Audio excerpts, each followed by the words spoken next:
Hello everybody and welcome back to F1 22 with me, Dan, and the BMW Slothz team as we come to Mexico, which we won here from the back of the grid last year.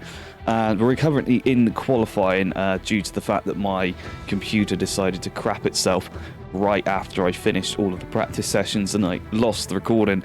But here we are.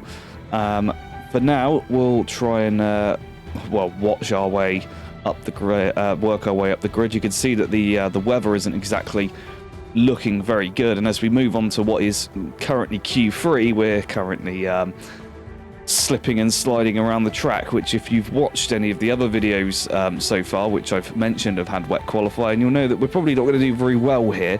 And here we go on to the final session of Q3, and it's not going to be very good, I'll tell you now. It's P10. So we'll get straight into the racing. Well, as I mentioned just now, of course, the qualifier didn't go particularly well because we were having to do it in the wet, and I have a tendency to do pretty badly when there's a little bit of rain around. So we will be starting from pretty much the midway point in the pack, and hopefully recreate what we did last time out in Mexico and get all the way to the front. Anyway, don't forget to like this video, hit that subscribe button, and turn on that notification bell as well. If you're one of the 50 people that have done so in the past month and, well, few days since I created this new channel, thank you to you. And anyone else who has not yet hit that button, I encourage you to do so. Let's work our way up to the first 100. And we'll get onto the starting grid now as we start in Mexico, and it is our championship rival Lando Norris alongside our teammate. He was just pipped by 8 thousandths of a second in qualifying on the front row. Then we have Fernando Alonso and Max Verstappen, Sergio Perez and George Russell, Charles Leclerc and Lewis Hamilton, and rounding out the top 10 is Pierre Gasly, and then of course me, Esteban Ocon and Lance Stroll behind us, Yuki Tsunoda and Robert Schwartzman, then Oscar Piastri and Kevin Magnussen, Alex Albon and Théo Pourchaire, Mick Schumacher and Zhou Guanyu, and then finally on the back row it's Nicholas Latifi and Dan Ticktum, which, let's be honest, is deserved. I'm also not entirely sure how we went 7 seconds faster than them, even though we are, we did qualifying in the rain, as you saw, especially in Q3. But anyway, let's go down to the grid. There is the safety car. If you see the thumbnail for this video, you'll be seeing it again multiple times. And there's the current driver's standings. No Max Verstappen up there or Charles Leclerc, our current champions on the series. But there we are, on track for our first title. So it's time to get underway with the crazy Mexican Grand Prix. Well, here we are then on the grid, front row for our teammate Carlos Sainz. Nothing really could have prepared me for the chaos which became the Mexican Grand Prix. All will unfold shortly as we come running down towards turn 1. We've actually been overtaken by both Alpines at the start, riding on board here. Dive bomb the pair of them, see if we can get back up in front of those two who have had an on and off season so far. And Pierre Gasly, a recent addition to the front runners. Recently, AlphaTauri, I think, picked up Spec 3 on one of their facilities, and they've managed to jump up out of the midfield pack and left Mercedes kind of just on their own on the performance graph. I'm not sure what's going on with Mercedes. George Russell's still doing a good job. Robert Schwartzman and previously Dan Ticktum, not so much. But we get past Pierre Gasly. We're now into the top 10. Well, the single digits of the top 10, and chasing down the 2 Ferraris of Lewis Hamilton and Charles Leclerc. We're sliding all over the place already as we try and warm up the tyres. And Jeff gives us a little check-in. We're going to go on board with Max Verstappen. Look at the gap he's managed to drop back from our teammate. So Carlos Sainz very safe from the DRS already at the start of the race, so he should be on for the win here. And as come through to, well, Max Verstappen spins in front of Lando Norris, and that is Sergio Perez hitting him as we just about go past the debris on track. We've managed to somehow illegally overtake Pierre Gasly despite being in front of him, but safety car is out. That is number 1 of the safety cars for today. And we'll go and have a look at just exactly what happened now. This is Max Verstappen coming into turn 1 and over the curb and plants the throttle, causing a crash between him and Lando Norris. Norris won't be very happy about that. This is on board with Joe Guan Yu. Lando Norris just backs into him because he can't look at his mirrors, apparently. Very much representative of the British roads for people who know and don't know. If you don't know, that's probably you. It happened to me in a car park once. Anyway, if we come into the pit lane, so this is going to be an absolutely brutal stint. Carlos Sainz just come in as well as our rear jackman decides, oh shit, there was a car trying to get in here. Runs out of the way, we get through with no issues, and off we go. Somehow still behind an Alpine. And a safety car will be coming in on this lap. A few cars have not actually come in at all, which is going to make things a little bit interesting later on. They'll have fresher tyres, but they're going to be quite far back if this group, well, big group of 22 cars doesn't split up a bit. There is some action going on there up ahead between Lewis Hamilton and George Russell, and it's creating opportunities for us here as Russell now gets overtaken by Gasly as well. Esteban Ocon also having a little sniff here as we've got another yellow flag coming into the chicane up ahead. Looks to be fine at the moment, but Russell now being passed by Ocon up the inside. Is Ocon going to actually finish this? Oscar Piastri retires from the race. Ocon up the inside of the Mercedes, and that is 3 places, I believe, lost for George Russell in the space of 1 restart lap after the safety car. And that's why he's all over the road right now, sliding everywhere on his medium tyres. He either can't get them up to temperature, or he's just having a really bad day in that car. We've got Alex Albon all over the back of us now, which just goes to show the issues that Russell is facing. And we're going to go right up to the back of him, around the outside of the stadium section, and cut back across on the corner, and we'll have the move done, into the final turn. And we will power away, but there's some action going on behind us. It's Alex Albon. We'll go on board now. He's ahead of George Russell in the Jaffa Cake Williams, coming down towards turn 1, and Robert Schwartzman's also going to have another look. No, he's going to fall in behind his teammate and just behave himself, but that is a Williams overtaking the Mercedes, just to give you a great idea of how far they have fallen over the course of these 3 seasons on F122. On board with Fernando Alonso now, and he's got a puncture.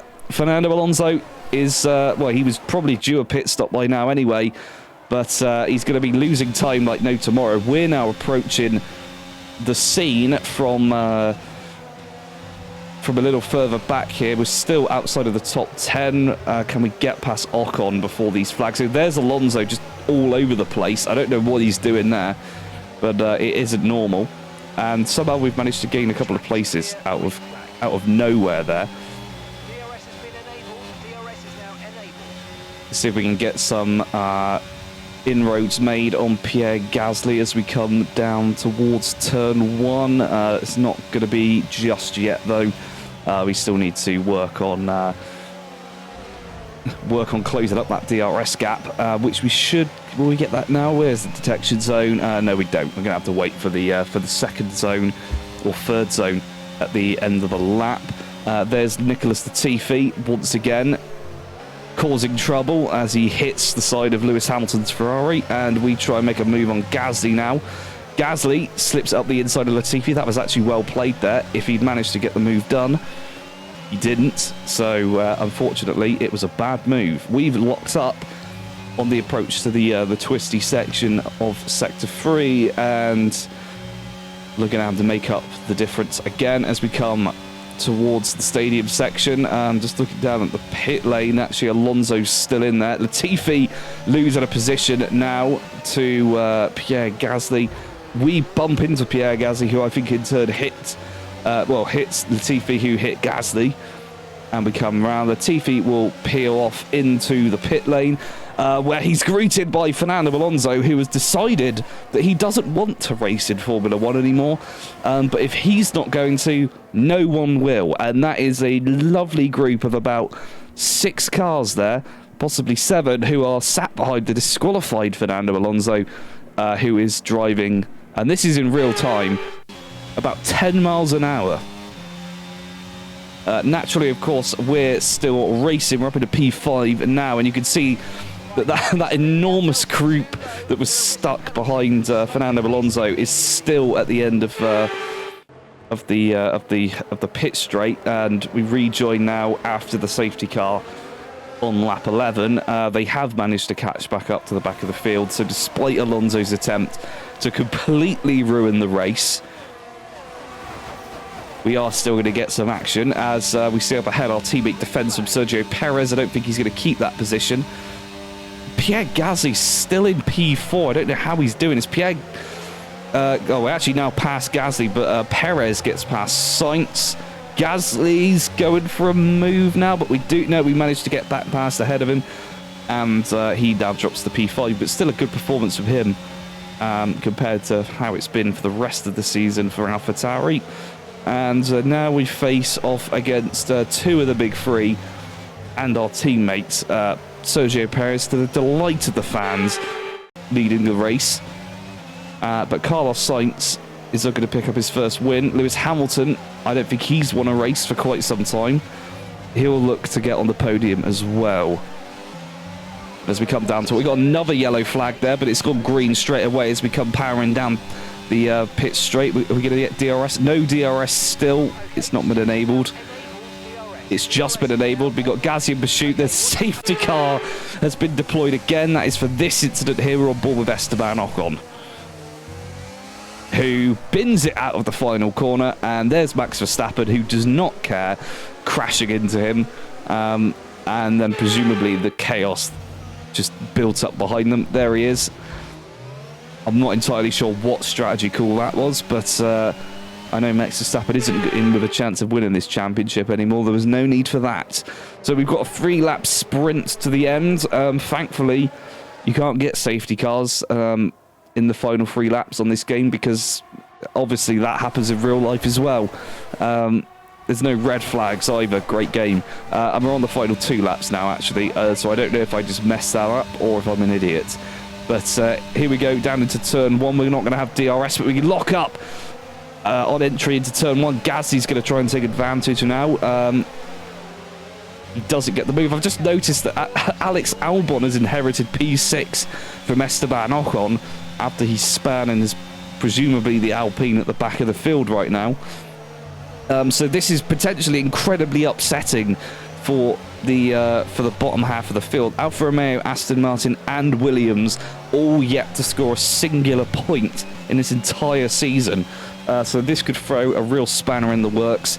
It might even put Williams in with a chance of beating Haas as we go really screwy there with some oversteer through the chicane SE whatever the hell section that is. It's allowed Gasly to close up slightly, but he's not going to get DRS on us in order to overtake us before the end of the race. So he's got to do it the old-fashioned way. Likewise, our teammate Carlos Sainz has got to do the same on Perez to retake his win. And on the final lap now, we switch to the broadcast cam. You can see there is actually a Haas. Kevin Magnussen sits in P7, so that's probably going to stop Albon from pushing Williams up into, 7th in the standings. But that should be good for Alex Albon, especially if he wants to change to a better team. Nicholas Latifi, unsurprisingly, at the back of the field, somehow is still in Formula 1. Up ahead, Carlos Sainz, still no move made on Perez. But we're going to try and make an opportunity of it here as we go around the outside of the Ferrari. Lewis Hamilton in the double right hand, so we're going to be straight on the power with the ERS deployment. We're alongside him now into the S's, and we slip up the inside of Hamilton onto the podium. And hopefully our teammate can actually do something here as we come into the DRS section, which isn't active, into the final few quarters stadium section. Oh, but Sergio Perez has binned it into the stadium section, and he's lost the lead from Carlos Sainz. He nearly loses it to us as well as we go shuffling around behind the Red Bull, trying to get just some way past him. The fireworks going off on the broadcast cam, but then disappeared immediately afterwards. We finished the race P3, Carlos Sainz picks up his first win for us, and Sergio Perez with an embarrassing end to the Mexican Grand Prix. He doesn't even get driver of the day, and Carlos Sainz will be celebrating quite happily there with his Ferrari helmet, which we very kindly allowed him to continue to wear. And that will be the first of his wins for our team. He did win a few races at Ferrari, as he yes, he does that onto the podium. I didn't know that was a thing, but it is. Carlos Sainz, first BMW win. I don't know how many he did win at Ferrari, but it's probably a few more than that, so he's got a bit of work to do to catch up to that tally. And now it's the race results time. So our teammate Carlos Sainz picks up the win and also the fastest lap over home hero Sergio Perez, followed by us making up the final step of the podium. Then we have Lewis Hamilton, Pierre Gasly, Alex Albon in 6th, Kevin Magnussen 7th, George Russell, Lando Norris and Lance Stroll. So an extremely damaging race for the McLarens in the Drivers' Championship. They fall even further behind us in P1. Further down though, we've got Max Verstappen, then Sergio Perez closes up on his teammate. Carlos Sainz moves ahead of both Charles Leclerc and Lewis Hamilton. Behind them, Esteban Ocon and Lance Stroll make up the final top 10. Further down the order, we have George Russell, Pierre Gasly, Kevin Magnussen moves up to 13th ahead of Alex Albon. Then we have Yuki Tsunoda as the final point scorer. Then Dan Ticktum, Oscar Piastri, Robert Schwartzman, Thierry Pourchaire, Zhou Guanyu, Mick Schumacher and Nicolas Latifi. And over in the Constructors' Championship, McLaren remain at the top, but their leaders been sliced in half to us now as we move up to second ahead of Red Bull by just 3 points. We're actually now in with a chance of winning the Constructors' Championship. Then we have Ferrari, Alpine, Mercedes, AlphaTauri, then Haas, Williams, Alfa Romeo and Aston Martin. That's all for now. We'll catch you in the next one.